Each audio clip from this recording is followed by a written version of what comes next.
Hello students, welcome to our first year class of differential calculus. आज अपन ये book start कर रहे हैं डिफरेंशियल कैलकुलस की। तो इसका जो फर्स्ट चैप्टर है वो है pedal equations and derivatives of the length of an arc. ये चैप्टर है। तो इस चैप्टर में हम ये देखेंगे कि पेडल इक्वेशन क्या होती है और derivatives of length of an arc.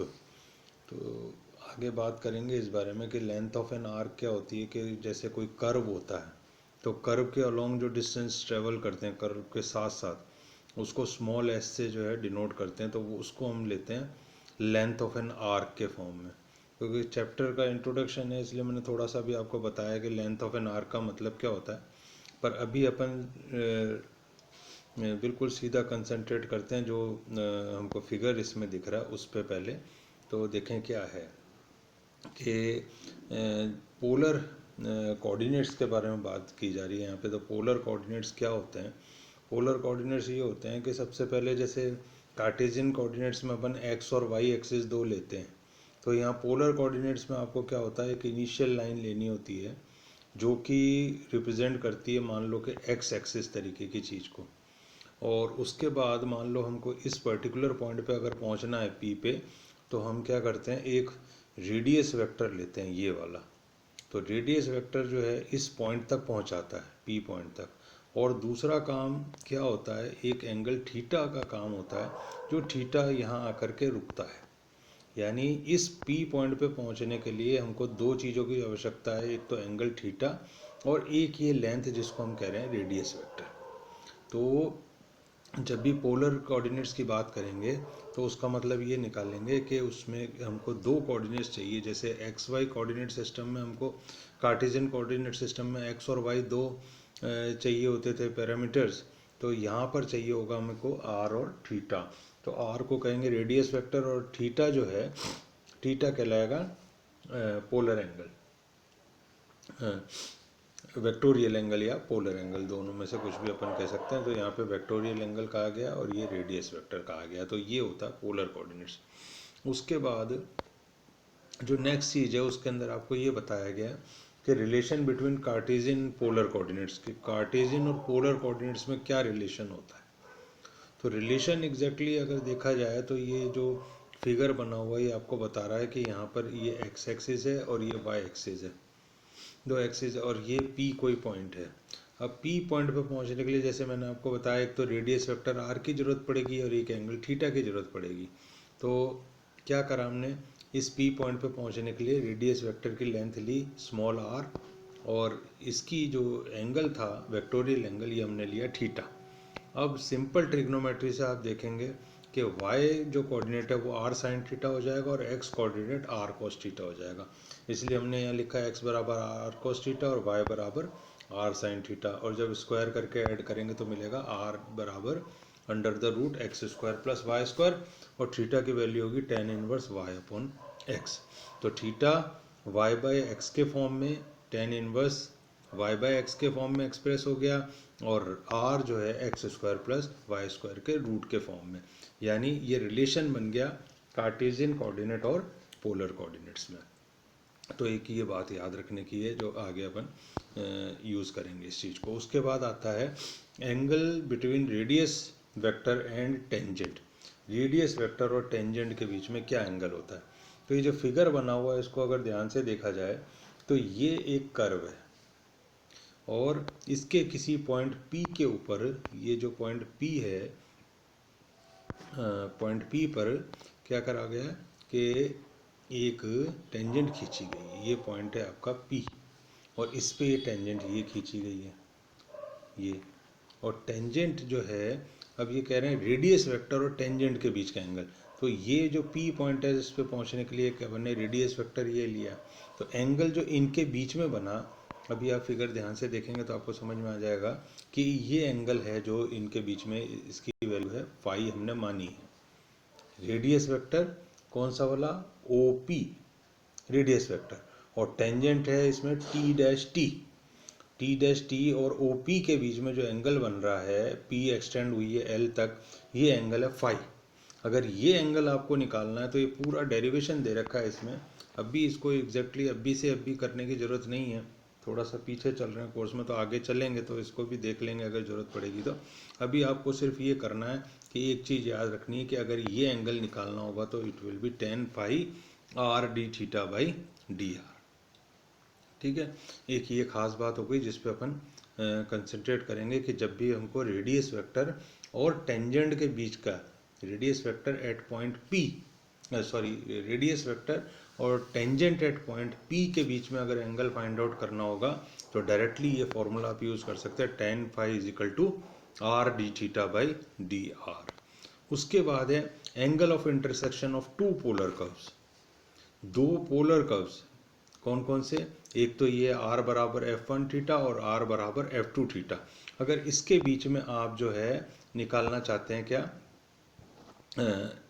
Angle निकालना चाहते हैं, तो उसके लिए क्या करना पड़ेगा, उसको अपन देखते हैं कि ये फिगर है। तो इस फिगर के अंदर क्या है कि दो पोलर कर्व्स दे रखे हैं, कौन से, एक तो C1 ये वाला एंगल और C2 ये वाला है। तो इनके बीच में किसी पॉइंट पर जब आपको एंगल फाइंड आउट करना होगा तो आपको क्या करना होगा कि दोनों जो कर्व जहाँ इंटरसेक्ट करते हैं उस पॉइंट पर C1 पे भी, कर्व C1 पर भी टेंजेंट खींचनी पड़ेगी और कर्व C2 पर भी टेंजेंट खींचनी पड़ेगी। तो जो इन पे खींची गई टेंजेंट्स कर्व C1 पे और C2 पे जो टेंजेंट्स खींची हैं, जो एंगल बनाएगी, उसको अपन कहेंगे कि that is the angle between those two polar curves. तो मान लीजिए वक्रों के प्रतिच्छेद बिंदु P पर स्पर्श रेखा ध्रुवांतर रेखा से क्रमशः कोण phi1 एंड phi2 बनाती हैं, तो tan phi हो जाएगा tan phi1 माइनस phi2, यानी phi1 माइनस phi2 को हमने क्या माना, phi माना, दोनों तरफ tan लिखा, तो tan phi is equal to tan phi1 minus phi2, और फिर tan phi1 माइनस phi2 का फॉर्मूला लगा दिया हमने, और ये हमारे पास जो है अल्टीमेटली phi बराबर tan inverse L1 minus L2 1 plus L1 L2 आ गया, जहाँ L1 is equal to tan phi1 और tan phi1 निकालना होगा तो क्या निकालेंगे, पिछला फॉर्मूला देखा r d theta by d are, और L2 बराबर tan phi2, phi2 क्या होगा, r tan phi2 क्या होगा, r d theta by d are, और जहाँ r बराबर phi2 r, ये सारी वैल्यूज़ हैं, और सीधा साधा इस फॉर्मूले में रख करके हम angle of intersection between two polar curves हम निकाल पाएंगे। फिर उसके बाद समकोणीयता के लिए शर्त क्या है, अगर phi 90 डिग्री है तो L1 इंटू L2 बराबर क्या होना चाहिए, -1, तो यहाँ हो जाएगा tan phi1 into tan phi2 is equal to -1। और अगर ये पैरेलल हो तो क्या होगा, phi 0 होगा, उस केस में L1 is equal to L2 या tan phi1 is equal to tan phi2 ये होगा।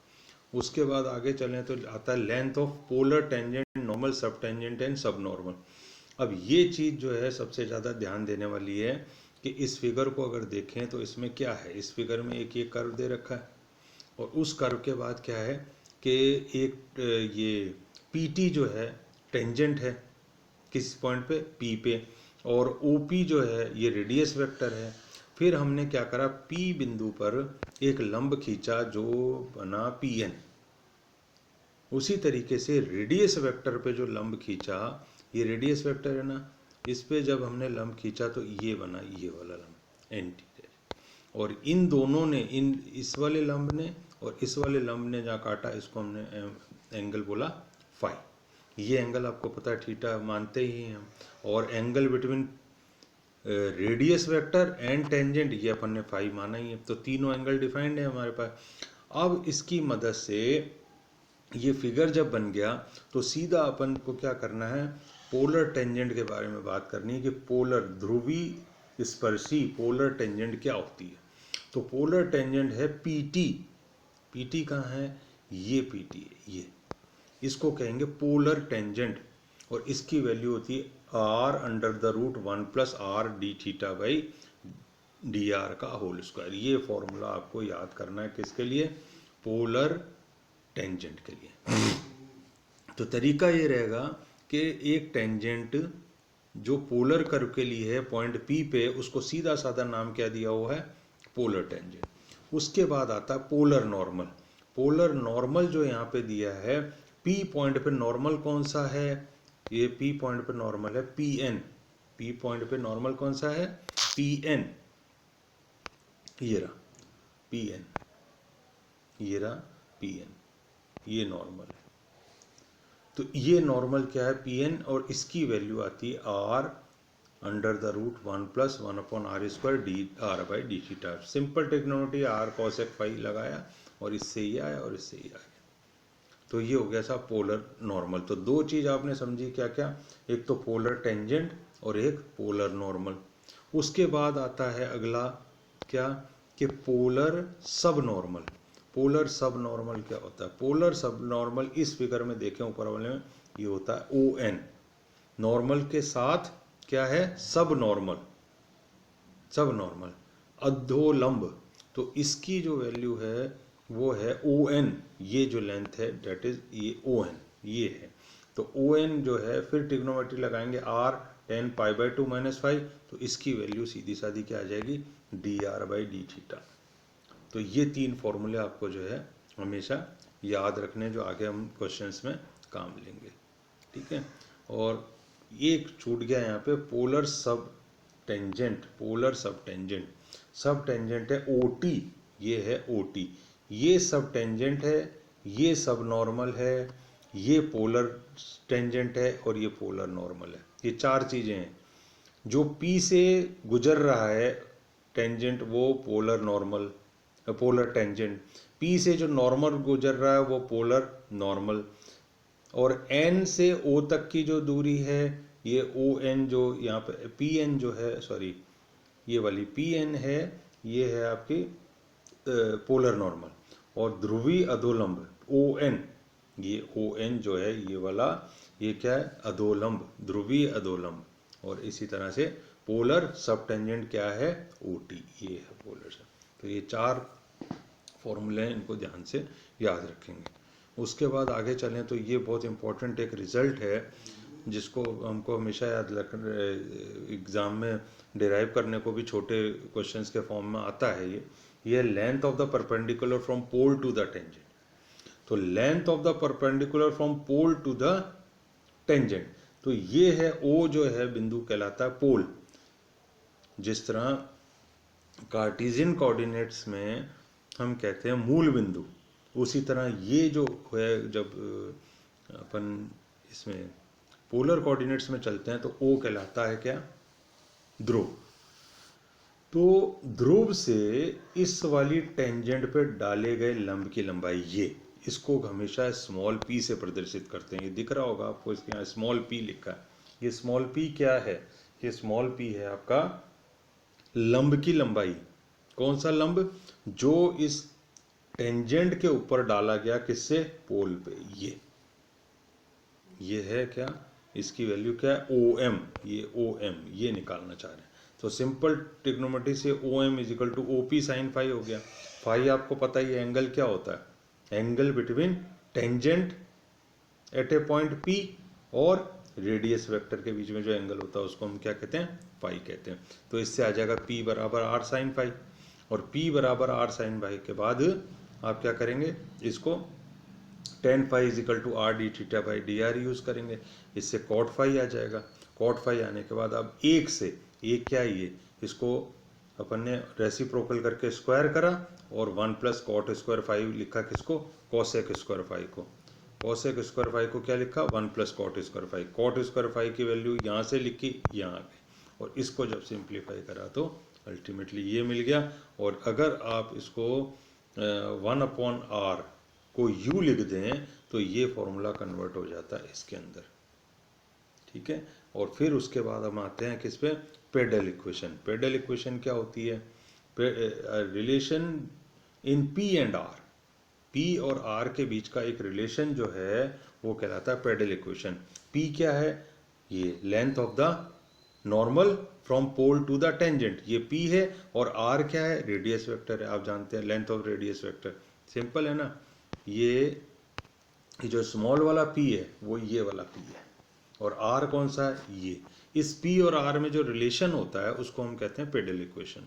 उसके बाद अब आगे बढ़ें तो क्या होता है? To find the pedal equation, पादिक समीकरण ज्ञात करना, किसकी? किसी कर्व की। अगर ध्रुवीय समीकरण दे रखी हो F बराबर आर थीटा तथा ध्रुवी वक्रों में सूत्र हम ये निकाल चुके हैं, यहाँ पे ये वाला सूत्र यहाँ रख लिया। 1 और 2 से थीटा का विलोप करने पर क्या होगा, पेडल इक्वेशन हमको मिल जाएगी। 1 और 2 से क्या करा, थीटा का विलोप कर दिया। एक तो हमारे को ये इक्वेशन दे रखी है और दूसरी हमने ये फाइंड आउट करी है, ये वाली। दोनों इक्वेशन से थीटा का विलोप करेंगे तो इक्वेशन काय में आ जाएगी, पी और आर में, और वही पेडल इक्वेशन बन जाएगी। और फिर उसके बाद एक चीज़ और दे रखी है, when the equation of the curve is in Cartesian form. अगर इक्वेशन जो है कर्व की कार्टेशियन फॉर्म में है तो उस केस में क्या होगा, एफ एक्स वाई बराबर 0 होगा। आर इक्वेशन दे रखी है F X Y is equal to 0, R square बराबर X square plus Y square, ये होगा ही। और वक्र के किसी बिंदु एक्स वाई पर स्पर्श रेखा की समीकरण ये होती है y minus y one is equal to m into x minus x one. तो अब क्या करना है, मूल बिंदु 0 0 से स्पर्श रेखा के लंब की लंबाई ये निकाल लेते हैं। तो लंब की लंबाई क्या आ जाएगी आपकी, ये आ जाएगी p बराबर X D Y by D X upon 1 plus जी। अब 1 2 3 से एक्स वाई का विलोप करने पर अभिष्ट पेडल इक्वेशन प्राप्त हो जाएगी। तो मेन चीज़ अपने पास ये रही कि जब अपन क्वेश्चन करने जाएंगे तो सिर्फ ये कंसेप्ट को यूज़ करेंगे, बाकी जो है काम अपना अपने आप हो जाएगा। कैसे क्वेश्चंस देखेंगे उसमें ज़्यादा चीज़ समझ में आएगी। Okay, thanks.